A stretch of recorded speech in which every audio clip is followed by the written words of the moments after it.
ત્યાં નચિકેત છે તઈ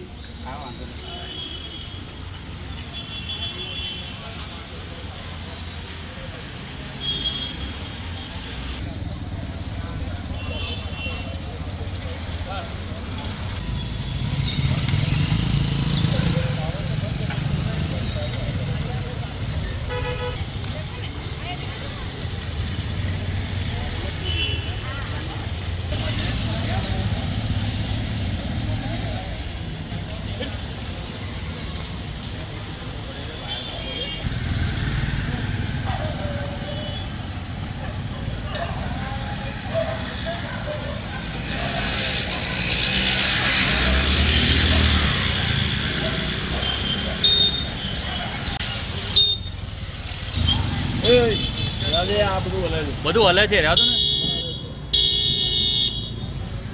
જી સર આપનું શુભ નામ? ચંદ્રેશ ગાંધી। ચંદ્રભાઈ શું કહેશો આ કેવી રીતે બનાવ બન્યો, કેવી રીતે વિસ્ફોટ તૂટી ગયો અને શું અહીં કાર્યવાહી ચાલી રહી હતી, શું કામ ચાલતું હતું? પુરુષોત્તમનગર સોસાયટી પાસે સાટાબંધી રોડ ઉપર ડ્રેનેજ લાઇન ક્લીનઅપ કરવાનું કામ ચાલી રહ્યું હતું। આ લાઇન છેલ્લા ઘણા સમયથી ચોકઅપ થયેલી હોય ગાંધીનગરથી એક સ્પેશિયલ ટીમ બોલાવી અને કામગીરી આજે ચાલુ કરવામાં આવી હતી।